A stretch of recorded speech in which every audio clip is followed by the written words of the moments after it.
नमस्कार।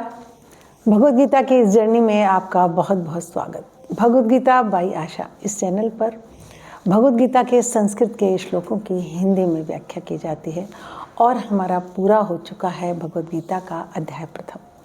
आज से अध्याय 2 यानी अध्याय द्वितीय शुरू होगा। इससे पहले मैं आपको थोड़ा सा बता दूं अध्याय प्रथम के बारे में बहुत शॉर्ट में। देखिए, युद्ध शुरू ही होने वाला था, दोनों सेनाएं आमने सामने खड़ी थी। तभी दुर्योधन अपने रथ से नीचे उतरा और उसने बहुत सारी बातें कही, दोनों सेनाओं के बारे में, अर्जुन के बारे में भी, और द्रोणाचार्य को भड़काया कि अर्जुन को एक अच्छा शिष्य नहीं है। बहुत सारी बातें हुई और आपका जो द्रौपद है उसकी दुश्मनी को भी याद दिलवाया। बहुत सारी बातें एक तरीके से उसने द्रोणाचार्य का स्नेह प्राप्त करने के लिए की। लेकिन जब द्रोणाचार्य चुप रहे तो दुर्योधन समझ गया और इस पर बहुत दुर्योधन मन से दुखी था। इस बात को भाप गए भीष्म, और भीष्म ने जोर से शंख बजाया दुर्योधन को खुश करने के लिए। जब जोर से शंख बजाया तो पांडवों की तरफ से भी अलग अलग शंखों की ध्वनियाँ सुनाई दी। श्री कृष्ण ने पांचजन्य नामक शंख बजाया, सब ने अपने अलग अलग शंख बजाए। फिर उसके बाद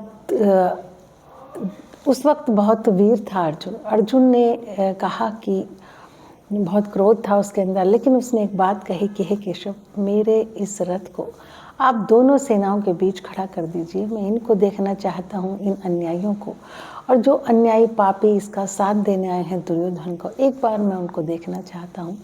तभी श्री कृष्ण ने सेनाओं के बीच में रथ को खड़ा किया और द्रोण और भीष्म को देखकर अर्जुन पिघल गया। और फिर अर्जुन ने बहुत सारी दलीलें दी कि युद्ध ठीक नहीं, क्योंकि वो मोह में आ चुका था और मुझे राज्य से कोई लगाव नहीं, मुझे राज्य नहीं चाहिए, मैं अपनों को नहीं मार सकता।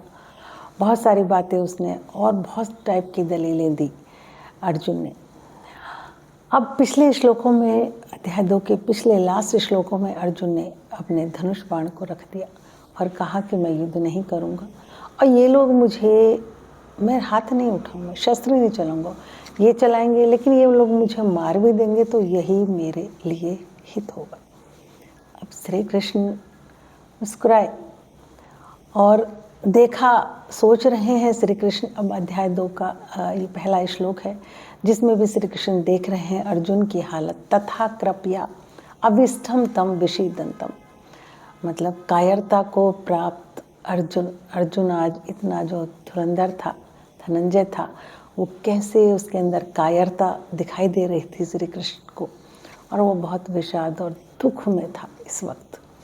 अश्रुपूर्णा क्लेक्षणम मधुसूदन इदम वाक्यम उवाच, और अर्जुन इतना दुखी था, मन से ही नहीं, उसके आंखों में भी आंसू आ चुके थे।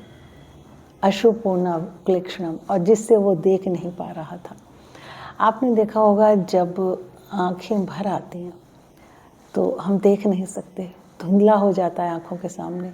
तो ठीक ऐसी ही अर्जुन की हालत हुई है कि इतना दुखी है, कायरता को प्राप्त है, और उसके बाद उसकी आंखों में जो आंसू हैं जिससे वो देख भी नहीं पा रहा है, धनुष बाण रख दिए हैं और इतना हार चुका है कि उसने ये मुझे मार भी दे तो कोई बात नहीं। उसके बाद मधुसूदन इदम वाक्यम उवाच, उसके बाद भगवान कृष्ण बोले, और वो अगले श्लोक में चर्चा करेंगे कि ऐसी कायरता को देखकर, इतने दुख को देखकर भगवान कृष्ण मुस्कुराए और अर्जुन से क्या बोले।